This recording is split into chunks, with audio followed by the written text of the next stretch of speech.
5 मई पर वक्फ की सुनवाई से पहले नीतीश और नायडू लेने जा रहे हैं बड़ा कदम और अब मोदी शाह से समर्थन ले सकते हैं वापस। जी हां, इस प्रोग्राम में हम बात कर रहे हैं वक्फ बिल के बारे में, क्योंकि वक्फ बिल भी एक देश के अंदर चर्चा का विषय बना हुआ है और अब 5 मई को उस पर फाइनल सुनवाई होनी है। और ये सुनवाई कई मायनों में अहम इसलिए भी मानी जा रही है क्योंकि इस सुनवाई के बाद में संजीव खन्ना जो सीजेआई हैं उनका रिटायरमेंट भी हो रहा है।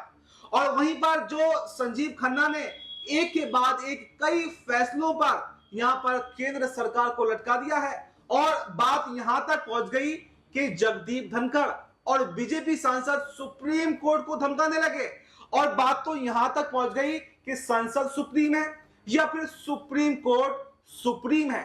यानी मुसलमानों के मुद्दे पर, वक्फ के मुद्दे पर देश भर में जो आक्रोश है वो देखा गया। और अब नीतीश नायडू जो काफी समय से चुप थे, जिनको मुसलमानों ने सीधा सीधा उनका विरोध किया और उसके बाद में चौतरफा मुश्किलें जो हैं उनकी बढ़ती हुई दिखाई दी, लेकिन जैसे जैसे चुनाव नजदीक आता जा रहा है तो बिहार के अंदर हलचल तेज होती जा रही है और नीतीश कुमार बहुत जल्द अब बड़ा फैसला लेने जा रहे हैं। तो सवाल यह है कि क्या नीतीश और नायडू के पलटी मारते ही मोदी और शाह की जो सरकार है यानी केंद्र सरकार वो धराशायी हो जाएगी? क्या वक्फ बिल मोदी और शाह के गले की फांस बनने वाला है या पूरा प्रकरण क्या है, इस पर हम विस्तार से चर्चा करेंगे। मेरे साथ मेरे सहयोगी राहुल जी मौजूद हैं। राहुल जी, इस प्रोग्राम में आपका बहुत बहुत स्वागत है। मेरा पहला ही सवाल आपसे रहेगा कि इस समय देश में एक तरफ आक्रोश है पहलगाम को लेकर, लोग बदला चाहते हैं, अभी तक मोदी सरकार उसमें भी कामयाब नहीं हुई है क्योंकि कोई भी हमला जो है पाकिस्तान के ऊपर नहीं किया गया है। वहीं एक तरफ सबकी निगाहें बनी हुई हैं 5 मई पर, क्योंकि 5 मई बहुत बड़ा दिन जो है वो होने वाला है, क्योंकि अगर यहां पर केंद्र सरकार को झटका लगता है तो इसमें कोई भी दो राय नहीं है कि नीतीश नायडू भी अपना समर्थन वापस ले लेंगे। और नीतीश नायडू अगर समर्थन वापस लेते हैं तो केंद्र सरकार और मोदी शाह को यह बिल जो है बहुत भारी पड़ सकता है। तो क्या आपको लगता है कि 5 मई से पहले पहले इस पर कोई बड़ा फैसला नीतीश नायडू ले सकते हैं या 5 मई को जो फैसला सुप्रीम कोर्ट का आएगा उसके बाद में कोई उथल पुथल देखी जाएगी? जी बिल्कुल, देखिए अब्बास भाई, सबसे बड़ी बात है कि जो वक्फ बिल की बात हम कर रहे हैं वो मुद्दा भले ही अभी दब गया हो लेकिन वो मुद्दा चर्चाओं में फिर भी बना हुआ है। और ऐसे में देखा यह जा रहा है कि नीतीश कुमार और चंद्रबाबू नायडू इन्हें बहुत बड़ा झटका लग रहा है क्योंकि मुसलमान जो वोट बैंक है वो इनसे नाराज है। और जिस तरीके से देखने को मिला कि नीतीश ने इफ्तार पार्टी रखी उसमें मुसलमान नहीं आए, दूसरी तरफ नायडू ने गद्दारी की, ये कहा कि हम मुसलमानों के साथ ही अपने बिल का समर्थन कर दिया। तो ऐसे में देखा जा रहा है कि जो मुस्लिम जो कम्युनिटी के लोग हैं, जो बड़े लीडर्स हैं, उन्होंने ये कहा है सीधे सीधे तौर पर कि उन्होंने सीधे सीधे तौर पर ये कहा है कि भैया नीतीश और नायडू को वोट नहीं देना है क्योंकि नीतीश नायडू सबसे बड़े गद्दार हैं। नीतीश नायडू ने हमारे साथ खेला है क्योंकि ये एक और जहां कह रहे थे कि हम मुसलमानों के साथ है, दूसरी तरफ ये वक्फ बिल का समर्थन करा है। और बिहार में इस साल चुनाव है, अक्टूबर में चुनाव हो सकते हैं। तो ऐसे में ये देखा जा रहा है कि जिस तरीके से मुस्लिम वोट बैंक नीतीश से छटका है और विपक्ष की तरफ गया तो उसका फायदा उन्हें मिल सकता है। और जिस तरीके से क्या नीतीश नायडू पलटी मार सकते हैं? जी बिल्कुल, देखिए पलटी यहाँ पर मारते हुए वो नजर भी आ रहे हैं क्योंकि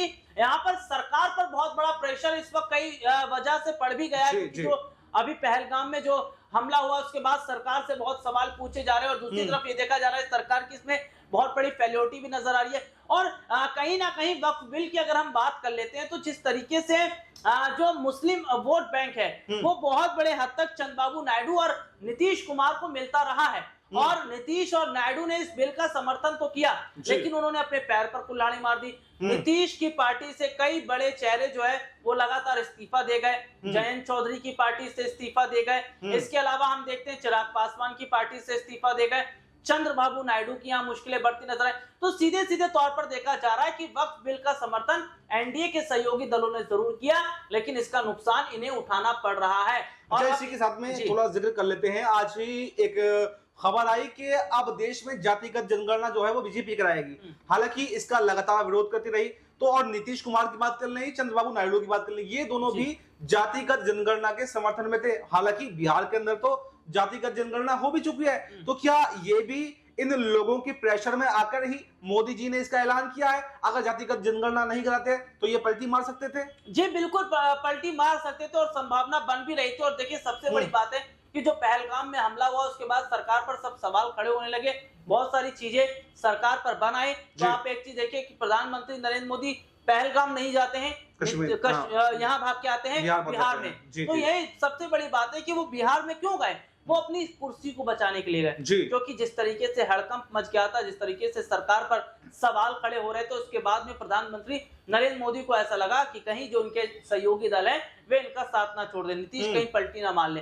तो उनका वहां जाना ये बताता है कि किस तरीके से पीएम मोदी के अंदर डर बना हुआ है कि भैया कहीं हमारे सहयोगी दल हमसे ना बिछड़ जाए, वे भाग के ना चले जाए, हमारी सरकार ना गिना दे। और जाति जनगणना की आप बात कर रहे हैं तो देखिए जाति जनगणना का मुद्दा राहुल गांधी ने किस तरीके से संसद में भी उठाया, बहुत पहले से कई मंचों से वो उठाते रहे हैं, विपक्ष इस मुद्दे को उठाता रहा, लेकिन आप देखिए सरकार के कान में जू तक नहीं रहेंगी। लेकिन जाति जनगणना पर जिस तरीके से देखिए, मैं अगर बात करूं तो 2011 में भी हुई थी ये जनगणना, लेकिन उस वक्त क्या है कि आंकड़े नहीं बताए गए थे। उसके बाद आज आप देख लीजिए कि सरकार ने इसको हरी झंडी दे दी है। तो ऐसे में कहा जा रहा है कि ये राहुल गांधी की बहुत बड़ी जीत है, ये विपक्ष की बहुत बड़ी जीत है। दिल्ली से बिहार तक जश्न हो रहा है, तेजस्वी यादव भी इसका क्रेडिट ले रहे हैं, कांग्रेस क्रेडिट ले रही है, समाजवादी पार्टी क्रेडिट ले रही है। तो ये देखना होगा कि बिहार के चुनाव पर क्या फर्क पड़ेगा, 27 में यूपी चुनाव पर क्या फर्क पड़ेगा, अगले साल चुनाव है उस पर क्या फर्क पड़ेगा। और देखिए सबसे ज्यादा बिहार और यूपी पर इसका बहुत ज्यादा असर पड़ेगा।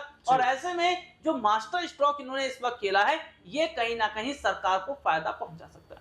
तो देखिए हमारे सहयोगी ने आपको विस्तार से बताया कि जातिगत जनगणना का पूरा समीकरण क्या है, और नीतीश नायडू जो है वो अब पलटी मारने पर जो है वो तुले हुए हैं, क्योंकि 5 मई की तारीख नजदीक आ गई है।